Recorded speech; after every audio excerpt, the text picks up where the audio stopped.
26 సంవత్సరాల నమ్మకం, లక్షలాది సంతోషకరమైన వివాహాలు. తెలుగు మ్యాట్రిమోనీని డౌన్లోడ్ చేయండి. శుభమస్తు. శ్రీరామ జయం. ఓం హం హనుమతే నమః. మంగళవారం నాడు ఆంజనేయ స్వామి వారిని పూజించడంలో అంతరార్థం ఏమిటి?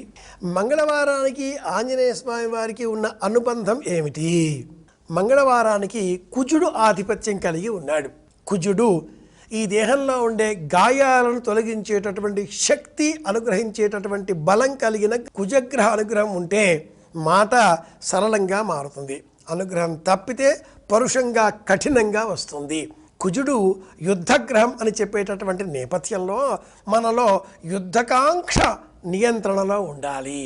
మాట సరళంగా ఉండాలి. ఎదుటివారికి అర్థం అయ్యే విధంగా ఉండాలి. అంటే ఆంజనేయ స్వామి వారి అనుగ్రహమే మనకు కావాలి. పురాతన గ్రంథాలలో ఆంజనేయ స్వామి వారు జన్మించిన వారం శనివారం అని ఉన్నప్పటికీ మంగళవారం నాడు స్వామివారిని పూజించే ఈ ఆధునిక విధానం ప్రారంభం కావడంలో ఉండే అంతరార్థం ఇదే. ఆంజనేయ స్వామి వారిని స్తోత్రం చేస్తే మాట్లాడే విధానం తెలియవస్తుంది. అతి దీర్ఘంగా కాకుండా, అతి నెమ్మదిగా కాకుండా, అర్ధాంతరంగా ఆపకుండా, అర్ధోక్తిలో ఆపకుండా, అందరికీ సుస్పష్టంగా అర్థం అయ్యే విధంగా మాట మనకు రావాలి. ఆంజనేయ స్వామి వారి అనుగ్రహం కావాలి. బుద్ధి, బలం, యశస్సు, ధైర్యం, నిర్భయత్వం, అరోగం ఇవి రావాలి. హనుమంతుడి అనుగ్రహం ఉంటేనే ఇవన్నీ మనం సాధించుకోగలుగుతాం. బుద్ధి చాతుర్యం ఉంటే ఊహాశక్తి పెరుగుతుంది. ఆ పెరిగిన ఊహాశక్తికి వాక్కు జతపడాలి. హనుమ అనుగ్రహం కావాలి.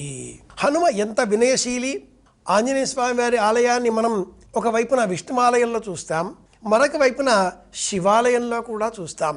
శివకేశవ అభేదంతో దర్శనమిచ్చే ఏకైక దైవం ఆంజనేయుడు. చిన్నారి బాలబాలికలకు అత్యంత ప్రీతిదాయకమైనటువంటి దైవం. ఆ బాలముతో రాక్షస మూకలను చుట్టి సముద్రం అవతల పడవేసేటటువంటి శక్తి, ముష్టిఘాతంతో నేలని కనిపించేటటువంటి శక్తి, ఉగ్రమైనటువంటి కంటి చూపుతో దగ్ధం చేసేటటువంటి శక్తి, వాయువును లోన స్వీకరించి హుం అంటూ ఒక్కసారిగా నాసికా పుటముల నుంచి ఆ వాయువును విడిచిపెడితే రాక్షసులంతా కూడా గాలిలో చల్లా చెదరైపోతారు. అంతటి శక్తి గల ఆ మహాస్వరూపము మళ్ళీ ప్రసన్నాంజనేయుడిగా, దాసాంజనేయుడిగా, వినయస్వరూపంగా మనం దర్శనం చేసుకుంటూ ఉంటాం. పూజాగ్రహంలో ముఖ్య ప్రాణదేవర అన్న పేరిట ఆంజనేయ స్వామి వారిని ఈశాన్య దిగ్భాగంలో అలంకరించుకోవాలి. పూజాగ్రహంలో అనేక దేవతా చిత్రపటాలు ఉంటాయి, అలాగే అర్చామూర్తులు ఉంటాయి.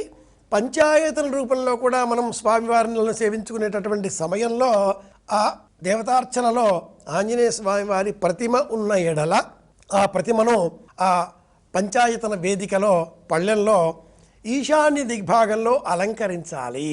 ఇది ప్రధానమైన నియమం. ఒకవేళ చిత్రపటం ఇంట్లో ఉన్న ఎడల ఉత్తరం గోడకు వ్రేలాడదీయాలి. ఉత్తరం వైపున ఉండే ఆ ఛాయా చిత్రపటం ఆంజనేయ స్వామి వారి చిత్రపటం కారణంగా ఆయన దృక్కులు దక్షిణాన్ని చూస్తూ ఉంటాయి. వందే వానర నారసింహ ఖగరాడ్ క్రోడాశ్వవక్త్రాంచితం నానాలంకరణం త్రిపంచనయనం దేదీప్యమానం రుచాః హస్తాబ్జైః అసిఖేట పుస్తక సుధాకుంభం కుశాద్రీన్ గదాం సర్వాంగం ఫణిభూర్హం దశభుజం సర్వారి గర్వాపహం.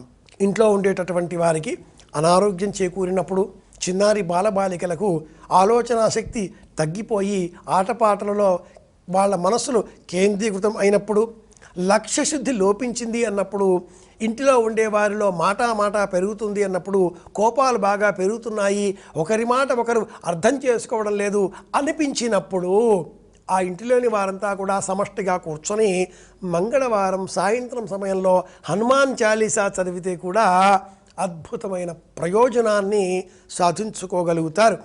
ఆంజనేయ స్వామి వారి అనుగ్రహం ఉంటేనే ఇంటిల్లిపాది ఒక్క మాట పైన నిలబడగలుగుతారు.